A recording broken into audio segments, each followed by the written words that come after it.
నమస్తే. Welcome to great Andhra. మనతో పాటు ఉన్నారు senior cine and political analyst G R Maharshi గారు. నమస్తే సార్. నమస్తే అమ్మా.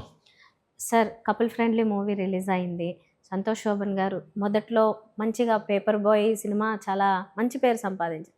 తర్వాత 'ఏక్మినీ కథ' కూడా అయింది, బాగుంటుంది. ఇంకా అలా అడపా కొన్ని సినిమాలు మంచి పేరు తెచ్చుకున్నా కానీ కొంచెం సినిమాలతో తర్వాత ఎందుకో కొన్ని సినిమాలు ఆయనకి ఫెయిల్ అవ్వడం, అంటే సెలెక్షన్ అదంతా ఎంత కేర్ఫుల్గా తీస్తారు, చూసుకుంటారు అన్న పేరు ఆయనకు వచ్చింది. కానీ ఎక్కడో మళ్ళీ అది పడిపోయింది అనిపించింది. కానీ ఈ సినిమా అలా కాదు అనేది ఎక్కడో వినపడుతుంది. ఎలా, ఏమంటారు మీరు? మీరు చెప్పినట్టు సంతోష్ శోభన్ మంచి నటుడు.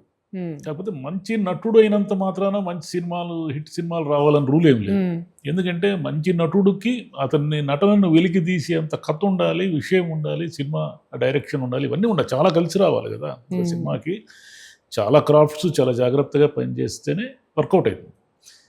మీరు చెప్పిన కపుల్ ఫ్రెండ్లీ ఏమిటంటే దాని మీద పెద్దగా బజ్జు లేదు, అంచనాలు లేవు, ఏమీ లేవు. ఆడియన్స్ ఫ్రెండ్లీగా చెప్పచ్చు దాన్ని.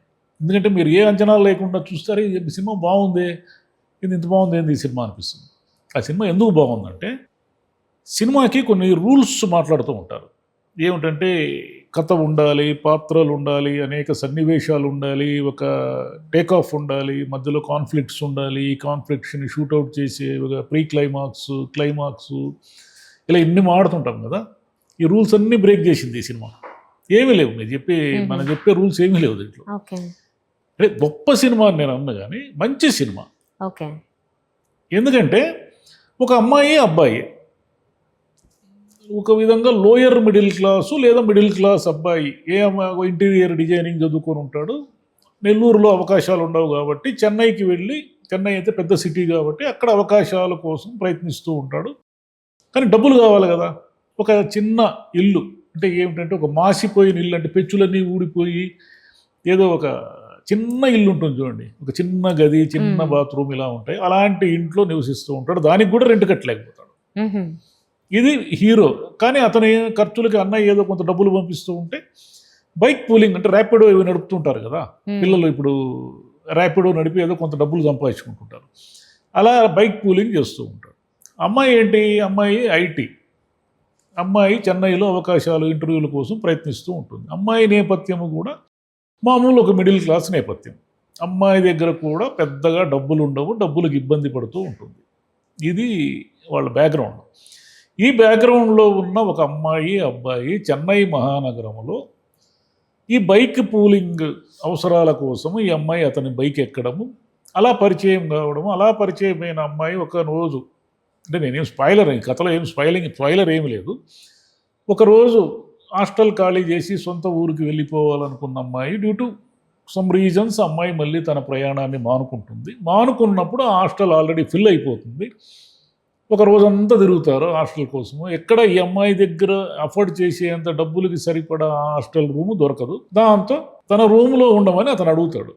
అమ్మాయి కొంచెం సంకోచిస్తూనే ఒప్పుకుంటుంది. ఇద్దరు కలిసి ఒక రూమ్లో ఉంటారు. అంటే కోలివింగ్ హాస్టల్స్ లాగా. ఈయన అంటే ఈడేమంటాడంటే, నాకు రెంట్ కలిసి వస్తుంది కదా మీరుంటే, మీకేం ఇబ్బంది పెట్టినో నేను ఎక్కడో పైన రూఫ్ మీద పడుకుంటాను అంటే అమ్మాయి అతన్ని నమ్మి ఆ రూమ్లో ఉంటుంది. వాళ్ళిద్దరి మధ్య పరిచయము, ప్రేమ. ఒకానొక దశలో వాళ్ళకి వచ్చిన ఇబ్బంది ఏమిటి అంటే, ఇరువైపులా పెళ్ళికి పెద్దగా ఒప్పుకోకపోవడం. ఇటువైపు అబ్బాయి తరఫున ఒప్పుకుంటారు కానీ అమ్మాయి తరఫున ఏదో కొంత కాన్ఫ్లిక్ట్ ఉంటుంది.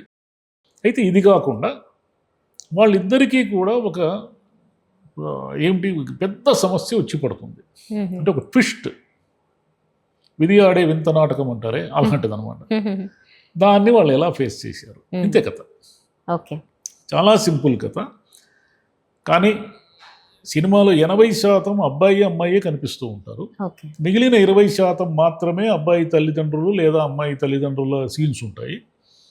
చెన్నైలో రకరకాల లొకేషన్స్, అంటే లోయర్ మిడిల్ క్లాస్ లొకేషన్స్ ఉంటాయి కదా. ఎక్కడో టీ తాగుతూ ఉంటారు, టీ స్టాల్లో, లేదా రైల్వే స్టేషన్లో డ్రాప్ చేయడానికి వెళ్తాడు, బస్ స్టాండ్లో డ్రాప్ చేయడానికి వెళ్తాడు. వాళ్ళిద్దరూ మాడుకుంటూ ఉంటారు. ఇద్దరి మధ్య ఎలా పరిచయం ప్రేమగా మారింది, ఇదంతా కూడా ఫస్ట్ హాఫ్. సెకండ్ హాఫ్లో వచ్చేసరికి వాళ్ళకి వచ్చిన సంఘర్షణ ఏమిటి, దీన్ని చాలా బ్యూటిఫుల్గా దర్శకుడు తీశాడు. అమ్మాయి మానస వారణాసి అనే అమ్మాయి కూడా చాలా, వాళ్ళిద్దరు స్క్రీన్ ప్రజెన్స్ అంటే ఇద్దరు మంచి నటులు ఉండి వాళ్ళ స్క్రీన్ ప్రజెన్స్, ఫోటోగ్రఫీ ఇవన్నీ కూడా సపోర్ట్ చేస్తే దర్శకుడు వాళ్ళ నుంచి తనకు కావాల్సింది రాబట్టుకోగలిగితే మీకు సినిమాకి సంబంధించిన ఏ రూలు పనిచేయదు. టేక్ ఆఫ్ లేదు, మిడిల్ లేదు, క్లైమాక్స్ లేదు, ఏమీ లేదు. ఇప్పుడు ఈ సినిమా అలాగే ఉందా? అంటే మీరు అంటున్నారు ఇది క్లైమాక్స్ అలాంటి రూల్స్ ఏం లేకుండా తీసారని, అలాగే ఉందా? అంటే క్లైమాక్స్ రూల్స్ పూర్తిగా లేవని నేను అన్ను. మీరు చెప్పినట్టు అదేమిటో కాన్ఫ్లిక్ట్ ఒకటి ఎదురవుతుంది. ఎదురైన కాన్ఫ్లిక్ట్ లాస్ట్కి ఏమవుతుంది అనేది ఒకటి ఉంది. అయితే ఏమిటంటే ఈ కథ కానీ ఆ కాన్ఫ్లిక్ట్ కానీ మనకేమీ కొత్త కాదు. సినిమా పుట్టినప్పటి నుంచి ఉన్న కథలు ఇవన్నీ. మీకు మిస్సమ్మ అనే సినిమాలో 1950s వచ్చిన విజయవాడ మిస్సమ్మలో ఒక అబ్బాయి అమ్మాయి భార్యాభర్తలు కాకపోయినా భార్యాభర్తలుగా నాటకం ఆడే కథ అది. లేటెస్ట్గా ఒక 20 years బ్యాక్ వచ్చిన వంశీ గారి సినిమా అవును వాళ్ళిద్దరు ఇష్టపడ్డారులో అబ్బాయి ఒక రూమ్లో ఉంటాడు, వీళ్ళు మిగతా వాళ్ళు డబ్బులు వస్తాయని అమ్మాయిని కూడా ఆ రూమ్లో చేరుస్తారు. ప్రాబ్లం ఏమిటంటే అతను రాత్రిపూట ఉండడు, ఈ అమ్మాయి పగలపూట ఉండదు. ఇది వాళ్ళిద్దరి మధ్య ఆ పరిచయం ఎలా పెరిగింది, ఎంత దూరం వచ్చింది అనేది ఒక బ్యూటిఫుల్ లవ్ స్టోరీ. అది అప్పట్లో సూపర్ హిట్ సినిమా అది. దీన్ని ఇలాంటి కథని 1978లో అమర ప్రేమ అని ఒక సినిమా వచ్చింది. కమల్ హాసన్ బాగా ఒక పీక్స్లో ఉన్న కాలంలో, జరీనా వహాబ్ బాగా పేరున్న కాలంలో, అంటే మీకు చిచ్చోర్ అనే సినిమాలో సూపర్ హిట్ సినిమా అది. ఆ సినిమా కాలంలో వాళ్ళిద్దరి మధ్య ఉన్న లవ్, ఆ ప్రేమకు వాళ్ళకు వచ్చిన అడ్డంకి ఏమిటి, చివరికి ఏమైంది అనేది అమర ప్రేమ అనే సినిమా వచ్చింది. అది ఆ రోజుల్లో పెద్ద హిట్ కాలేదు కానీ మంచి సినిమా అది. ఆ సినిమా లాంటి కథ, లేదా గీతాంజలి లాంటి కథ, లేదా వసంత కోకిల లాంటి కథ, అంటే మీరు క్లైమాక్స్ పెద్ద ఊహించుకోవచ్చు నేను చెప్పే మాటలు బట్టి. కానీ మామూలుగా అందరికీ తెలిసిన కథని, పెద్దగా మనం ఏం షాకింగ్కు గురి కానటువంటి ఒక కథని, ఒక అమ్మాయి అబ్బాయి ట్రావెలింగ్ని ఎంత బాగా చెప్పారు. కేరళలో కొన్ని సీన్స్ ఉంటాయి. చెన్నైలోనే సినిమా అంతా నడుస్తుంది. ఈ అబ్బాయి నెల్లూరు యాస మాడుతుంటాడు, అమ్మాయి చిత్తూరు యాస మాడుతుంటుంది. చెన్నైలో వచ్చే డైలాగులు తమిళంలోనే ఉంటాయి, ఏం సబ్ టైటిల్స్ ఏమి ఉండవు, కానీ మనకు అర్థం అవుతూ ఉంటాయి. సంతోష్ శోభను, మానస వారణాసి వాళ్ళిద్దరు షో అంతే. అది వాళ్ళిద్దరూ సినిమాలో వాళ్ళు అంటే పెద్దగా కామెడీ ట్రాకులు కానీ, లేదంటే ఏదో మామూలు ట్విస్టెడ్ డైలాగ్స్ కానీ, వన్ లైనర్లు కానీ, లేదా ఇవేమీ ఉండవు సినిమాలు. ఓకే. వాళ్ళిద్దరూ బైక్లో తిరిగే సీన్లు ఉంటాయి. వాళ్ళిద్దరూ చెన్నైలో ఉన్నటువంటి ఒక చిన్న ఇంట్లో కలిసి ఉంటారు. కలిసి ఉన్న వాళ్ళిద్దరి మధ్య ఇతను ఇంటీరియర్ డిజైన్లు సక్సెస్ కావాలని ఇతను ట్రై చేస్తూ ఉంటాడు, అమ్మాయి ఇతనికి హెల్ప్ చేస్తూ ఉంటుంది. చిన్న చిన్న కాన్ఫ్లిక్ట్స్. వాళ్ళ తల్లిదండ్రులు అంటే అమ్మాయి తండ్రి రాజీవ్ కనకాలకి ఈ పెళ్ళి ఇష్టం ఉండదు, అతను దాన్ని వ్యతిరేకిస్తే అతను చాలా బాగా చేశాడు. రాజీవ్ కనకాలకి 2-3 సీన్లే ఉన్నప్పటికీ తన కూతురు విషయంలో అతను పెయిన్ ఉంటుందే, తను భలే చాలా అద్భుతంగా చేశాడు. జస్ట్ అతనికి పెద్ద 2-3 సీన్లే ఉంటాయి అంతే, సెకండ్ హాఫ్లో కనిపిస్తూ ఉంటాడు. కానీ అంటే యాక్టింగ్ పర్ఫార్మెన్స్ని బట్టి చూస్తే రాజీవ్ కనకాల అంటే అతనికి మంచి క్యారెక్టర్ కానీ ఇస్తే అతను ఒక రేంజ్లో చేయగలడు అనేది మళ్ళీ ప్రూవ్ అయింది, చాలాసార్లు ప్రూవ్ అయింది. సంతోష్ శోభన్ ఏమిటంటే మంచి నటుడు, కానీ ఆయనకి మంచి కథలు కలిసి రాక వెనకబడి ఉన్నాడే. కానీ కథలు కలిసి వస్తే అంటే కరెక్ట్గా అన్నీ సపోర్ట్ చేస్తే అతను చాలా అంటే ఒక మిడిల్ క్లాస్ అబ్బాయి, డబ్బులు లేని అబ్బాయి, ఒక బైక్ పూలింగ్ చేసుకునే అబ్బాయిలు అంటే ఇప్పుడు జనరేషన్ కనెక్ట్ అవుతుంది దీనికి. ఎందుకంటే అందరూ డబ్బులు ఉన్న వాళ్ళు మహామహులు ఏం లేరు కదా. ఇప్పుడు హైదరాబాద్ నగరంలో కూడా అనేక మంది పిల్లలు స్విగ్గీ, జొమాటో చేస్తూ ఉంటారు, బైక్ పూలింగ్ చేస్తూ ఉంటారు. వాళ్ళు ఏం పెద్దగా వాళ్ళ దగ్గర నెలకి పెద్ద ఆదాయాలు ఏమి ఉండవు. చిన్న చిన్న ఏదో రూముల్లో అడ్జస్ట్ అయిపోతూ నెలకు 20,000, 25,000 సంపాదించుకొని ఏదో అవసరం పడుతూ ఉంటారు. అంటే వాళ్ళకి ఏదో కెరీర్ ఏదో ఉంటుంది, గోల్ ఉంటుంది. ఈ గోల్ని రీచ్ కావడానికి డబ్బులు కావాలి కాబట్టి స్విగ్గీ, జొమాటో లేదా బైక్ పూలింగ్ ఇలా చేస్తూ వాళ్ళ దృష్టి వేరే కెరీర్ మీద పెడుతూ ఉంటారు. వాళ్ళ కెరీరే బైక్ పూలింగ్ కాదు. అలా అమ్మాయి కూడా ఏమిటంటే అమ్మాయి ఐటీ ఏదో కంపెనీలు ఏదో ఉద్యోగాల కోసం ట్రై చేసే అమ్మాయిలు మనకు లేడీస్ హాస్టల్లో చాలామంది అమ్మాయిలు అంటే మధ్యతరగతి అమ్మాయిలు తమ గోల్ని రీచ్ కావడానికి ఎన్ని అవస్థలు పడుతూ ఉంటారు, ఎన్ని ఇబ్బందులు పడుతూ ఉంటారు. ఇవన్నీ కూడా చాలా మామూలుగా కనెక్ట్ అయ్యే సినిమా ఇది. Right sir. ఇప్పుడు అది ఫైనల్గా ఏంటంటే టైటిల్ ఏమో కపుల్ ఫ్రెండ్లీ అని పెట్టారు అండ్ Feb 14th రిలీజ్ అయింది. ఇది ఒక ప్యూర్ ఇప్పుడు చాలామంది Feb 14th అంటే లవర్స్ చూడగలిగే సినిమా లాగా, లేకపోతే ఇది కంప్లీట్ ఒక లవ్ స్టోరీ లాగా కన్సిడర్ చేసి వెళ్ళొచ్చా? ఇది నో డౌట్ లవ్ స్టోరీనే. వాళ్ళిద్దరి మధ్య జరిగే ట్రావెలింగ్ అంటే అమ్మాయి ఇతన్ని అంటే తనకు పెద్దగా పరిచయం లేని అతన్ని ఒక రూమ్లో వచ్చి ఉండడానికి అమ్మాయి పడే ఇబ్బంది, ఇతను చాలా డిగ్నిఫైడ్గా బిహేవ్ చేసే పద్ధతి, వాళ్ళిద్దరి మధ్య సపోర్టింగ్ సిస్టమ్, ఒకరి పట్ల ఒకరు సపోర్టింగ్ సిస్టము.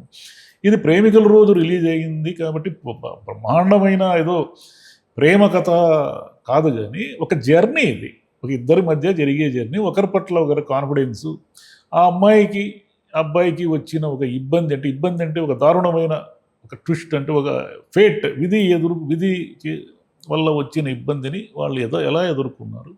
అనివార్యంగా కొన్ని ఫేస్ చేయాల్సిన సంఘటనలు ఉంటాయి లైఫ్లో మనకు. అంటే ఆర్థికంగా వచ్చే ఇబ్బందులు ఒక ఎత్తు అయితే, ఒక సంఘటన వల్ల వచ్చే విచిత్రమైన ఇబ్బందులు లేదా మనం దాన్ని ఫేస్ చేయడానికి అసాధ్యమైన ఇబ్బందులు ఉంటాయి. అలాంటి ఇబ్బందిని అతను ఎలా తట్టుకున్నాడు అంటే మంచి బ్యూటిఫుల్ ప్రేమ కావ్యం లాంటి సినిమానే. అంటే ఎక్కువ అంచనాలు పెట్టుకోవద్దండి, కొంచెం సెకండ్ హాఫ్ స్లోగా ఉంటుంది. ఒక దశలో కథ ఏమిటిది మళ్ళీ రిపిటేషన్ లాగా అనిపిస్తుంది అని మనకు అనిపిస్తుంది. కాకపోతే అందుకు డైరెక్టర్ ఏం చేశాడంటే కొంచెం ముందు జాగ్రత్తగా 2 డిఫరెంట్ టైం లైన్స్లో కథ నడుపుతాడు. అంటే మీకు ముందు జరిగే కథ ఒకటి ఉంటుంది, ఫ్లాష్ బ్యాక్ కథ ఒకటి ఉంటుంది కదా. ఇలా స్క్రీన్ ప్లేని కొంత మార్పులు చేసుకొని మనకు సస్పెన్స్ క్రియేట్ చేస్తాడు. అసలు వీళ్ళు ఎవరు, ఇది ఏం జరిగింది వీళ్ళిద్దరి మధ్య అనే ఒక సస్పెన్స్ క్రియేట్ చేసి అతను సక్సెస్ అయ్యాడు. ఎందుకంటే బడ్జెట్ పరంగా చిన్న సినిమా ఇది. ఎందుకంటే ఇద్దరి మధ్య 80% సినిమా ఉంటుంది. చెన్నై లొకేషన్స్, చెన్నైలో ఉన్న జనము, మెట్రోలు లేదా రైల్వే స్టేషన్లు, వీటన్నిటికీ అవుట్డోర్ లొకేషన్స్ ఎక్కువ ఉన్నప్పటికీ బేసిక్గా దీంట్లో పెద్ద యాక్టర్లు ఏం లేరు కదా. అంత మొత్తంగా ఒక 10 మంది యాక్టర్లు కూడా ఉండరు. కీ రోల్స్ వీళ్ళిద్దరే ఉంటారు. రైట్. సో ఓకే, కమర్షియల్గా ఎలా అనిపించుకుంటుంది అనేది ఇంకా ముందు పోను తెలుస్తుంది, కానీ ప్రస్తుతానికైతే ఒక మంచి సినిమా. కమర్షియల్గా సూపర్ హిట్ ఇవన్నీ మనం చెప్పలేము, కానీ సేఫ్ ప్రాజెక్ట్. యూవీ వాళ్ళు దీన్ని టేకప్ చేశారు కాబట్టి కొంత గుడ్ విల్ క్రియేట్ అయింది దీనికి. కొంచెం అంటే యూవీ వాళ్ళ వల్ల కొంత బజ్ క్రియేట్ అయింది. కాబట్టి జనం అయితే వెళ్ళిన వాళ్ళు ఏదో నిరాశ పడుతూ ఏంది ఇంత బోర్ ఉంది, 2 గంటలే ఉంటుంది సినిమా, కానీ ఏంది ఇది ఇట్లుంది అంటే చాలా సినిమాలు విసుగ్గా ఉంటున్నాయి కదా, కాసేపు ఒక హాఫ్ అన్ అవర్ చూసేసరికి తలనొప్పి వచ్చేస్తాం. అలాంటి ప్రమాదం ఏమీ లేకుండా హాయిగా చూడొచ్చు సినిమా. చాలా కాలానికి మీరు కూడా మెచ్చుకున్న సినిమా ఒకటి. బాగుంటే ఎందుకు మెచ్చుకోము, బాగాలేకపోతేనే కదా తిడతాము. అంటే మీరు ఓవర్ ఎక్స్పెక్టేషన్స్ క్రియేట్ చేసి మేమేదో సినిమాలో అద్భుతాలు చేసేసామని మీరు ప్రీ రిలీజ్ మీటింగుల్లో మాట్లాడి తీరా చూస్తే ఏమీ ఉండదు దాంట్లో. దానికి తిట్టక ఏం చేసేది? డబ్బులు ఎంత డబ్బులు వేస్ట్. ప్రయాణము ఒక థియేటర్కి పోవాలంటే ఎంత దూరం పోవాలా, బైకో కార్లోనే పోతే లేదా క్యాబ్లో పోతే ఎంత డబ్బులు అవుతాయి. ఇంత డబ్బులు ఇంత టైము ఖర్చు పెట్టి ఆడికి పోతే మీరు చావు బాధితే ఏమన్నా న్యాయమా? Okay sir, thank you.